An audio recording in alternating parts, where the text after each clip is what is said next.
कि बीजेपी परिवारवाद को लेकर बहुत सारे आरोप लगाती है, लेकिन इस बार हमने एक आंकड़ा जुटाया। राजस्थान में कांग्रेस ने 24 तो बीजेपी ने 20 पारिवारिक पीढ़ियों को टिकट दिया है।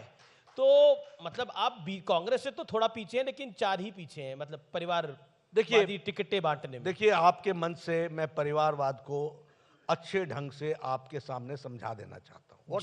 व्हाट इज फैमिली डायनेस्टी, और हम परिवारवाद, किस परिवारवाद के खिलाफ बोल रहे हैं। थोड़ा सा समय लूंगा मैं। जी जी जी। क्योंकि आपके माध्यम से, आपके चैनल से कई लोग देखते हैं, तो उस चीजों को समझ लें।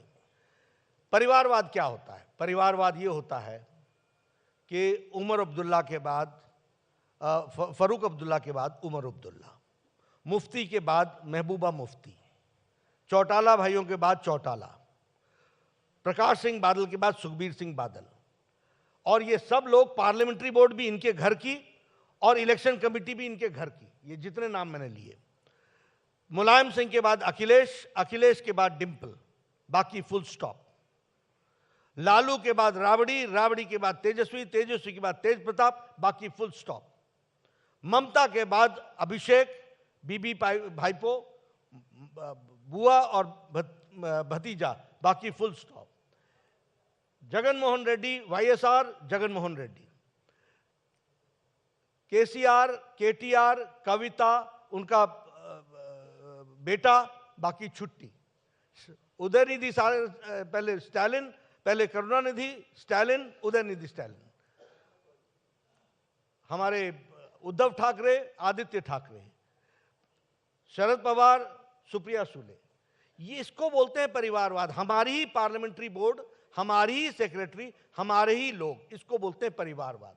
जहां पार्टी एक परिवार चलाती है, वही पार्लियामेंट्री बोर्ड है, वही इलेक्शन कमेटी है, वही सब कुछ है, उसको कहते हैं यह पार्टी वंशवाद की पार्टी है।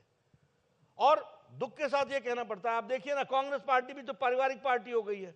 Sonia Gandhi CEC member, Rahul Gandhi CEC member, Priyanka Gandhi CEC member, बाकी सब क्या कर रहे हैं? पर अध्यक्ष तो खड़गे जी हैं। अब वो ठीक है, होंगे, लेकिन मैं परिवारवाद की का आपको डेफिनेशन बता रहा हूं। रखने के लिए तो रहना ही पड़ता है किसी को, वो उद्देश्य नहीं है। और उसमें भी आपने बहुत बार कोशिश कर ली राहुल को अध्यक्ष बनाने की, अब वो ना माने तो क्या करना।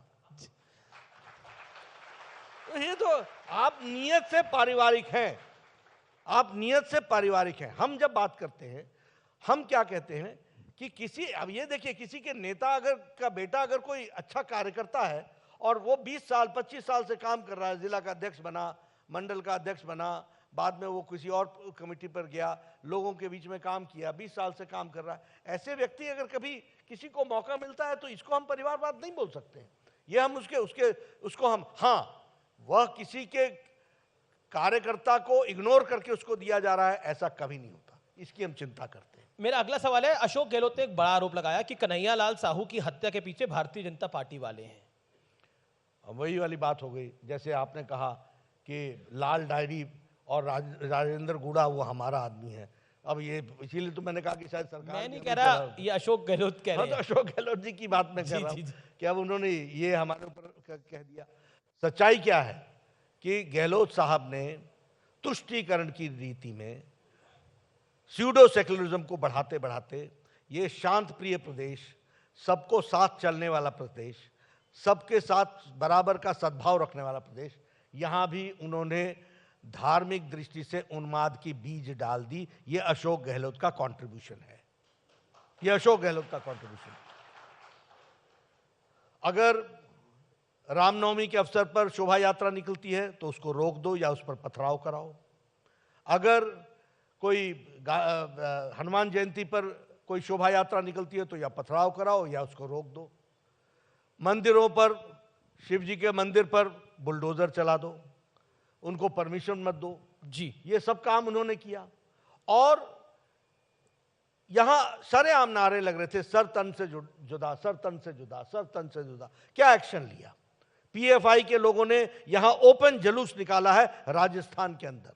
पीएफआई के लोगों ने, एक बैंड ऑर्गेनाइजेशन है। क्या किया अशोक गहलोत ने?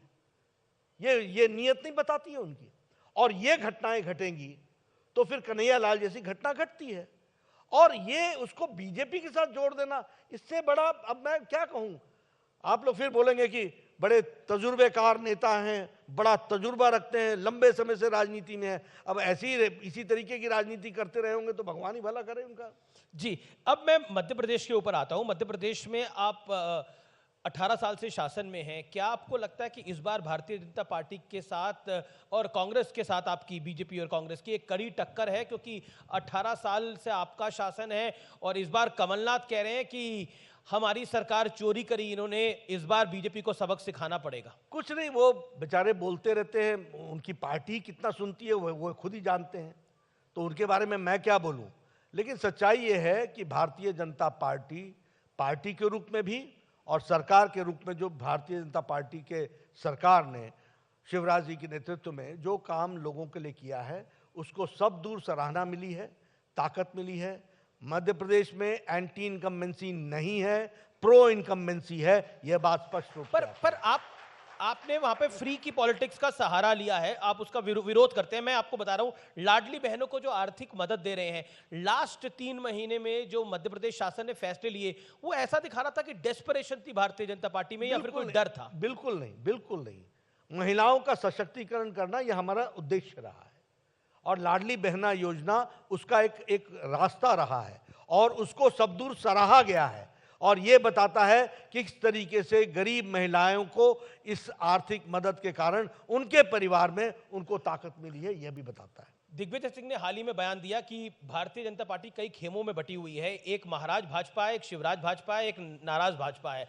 और इसी को साधने के लिए जगत प्रकाश नड्डा ने एक फॉर्मूला निकाला कि मंत्रियों को और सांसदों को चुनाव लड़वा दो, सारी नाराजगी निकल जाएगी। ऐसा है, वीडियो पर तो मैंने कपड़े फाड़ने उनके देखे आपस में,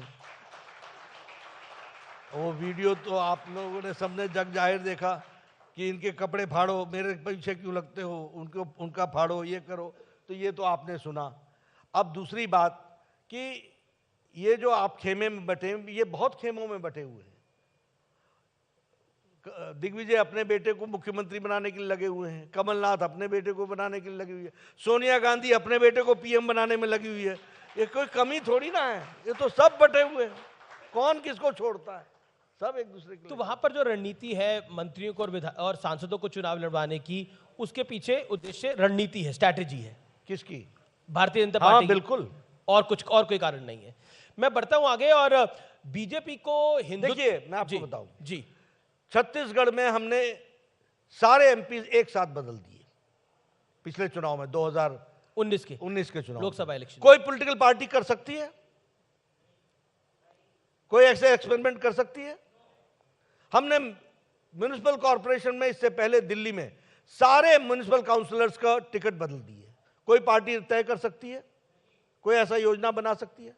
ये एक्सपेरिमेंट्स भारतीय जनता पार्टी ही कर सकती है और करके दिखाती है। एक और इस बार हमने चारों स्टेट्स में चुनाव से पहले कम से कम 70% सीट्स का डिस्ट्रीब्यूशन कर दिया, ऐलान होने से पहले। ये कोई पार्टी करती है? भारतीय जनता पार्टी ने किया। तो हम ऐसे एक्सपेरिमेंट्स करते रहते हैं। इस बार कांग्रेस पार्टी भी एक्सपेरिमेंट